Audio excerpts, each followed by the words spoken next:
दोस्तों, दिनाक्षी short hand में आपका स्वागत है। अगर आप चैनल पर नए हैं तो चैनल को सब्सक्राइब करें और बेल आइकन जरूर दबाएं। आज की निबंधमाला डिक्टेशन का यह 67वां दिन है।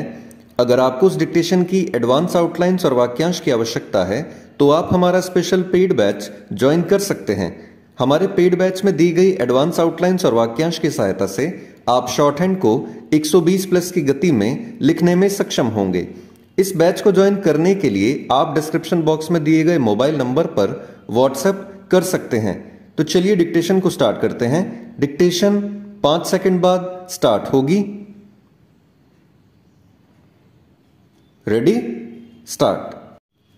मुंबई में संयुक्त राष्ट्र सुरक्षा परिषद की आतंकवाद विरोधी समिति की विशेष बैठक में विदेश मंत्री एस जयशंकर ने पाकिस्तान में आतंकियों के पनाह पाने का जो विषय उठाया वह आवश्यक ही नहीं अनिवार्य था, चूंकि पाकिस्तान ने मुंबई के भीषण आतंकी हमले के गुनहगारों के खिलाफ कोई कार्रवाई नहीं की और विश्व के प्रमुख देशों ने भी भारत से कोरी सहानुभूति जताने के अतिरिक्त और कुछ नहीं किया। इसलिए भारतीय विदेश मंत्री ने इन सब को खरी खरी सुनाकर बिल्कुल सही किया।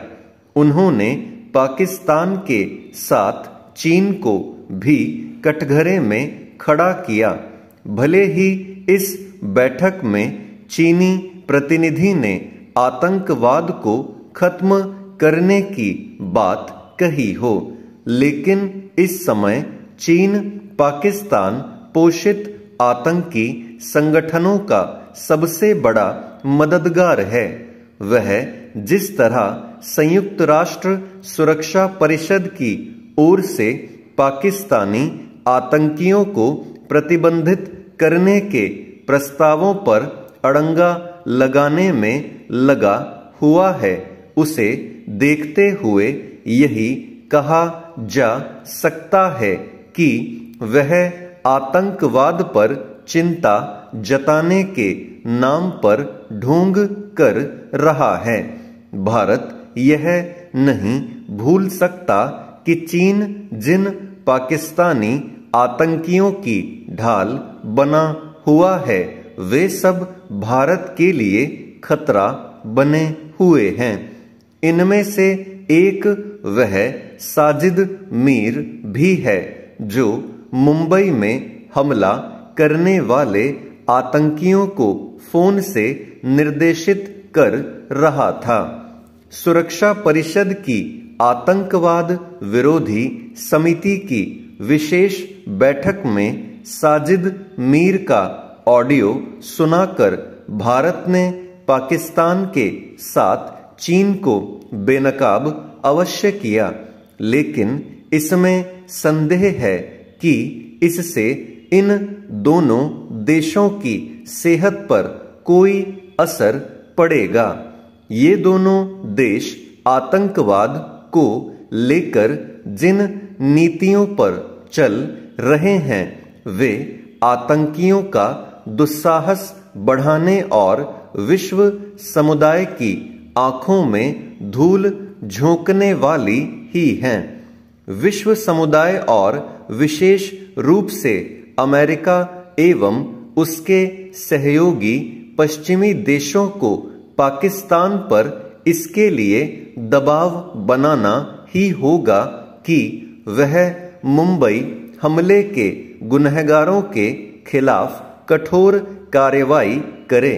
भारत अमेरिकी विदेश मंत्री के इस संदेश से संतुष्ट नहीं हो सकता कि अमेरिका मुंबई हमलों के पीड़ितों को न्याय दिलाने के लिए प्रतिबद्ध है, क्योंकि सच यही है कि उसने इस मामले में अपेक्षित कदम नहीं उठाए, और वह भी तब जब इस हमले में उसके 6 नागरिक भी मारे गए थे।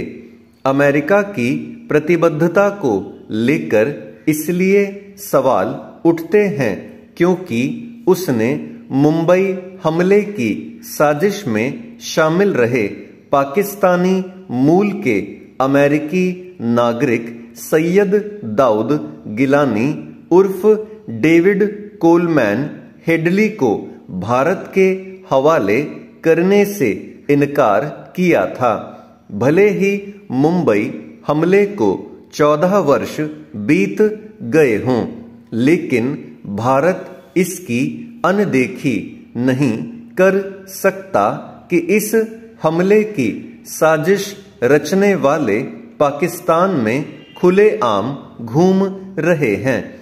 ऐसे में भारत के लिए यह आवश्यक है कि वह विश्व समुदाय को आईना दिखाता रहे। स्टॉप।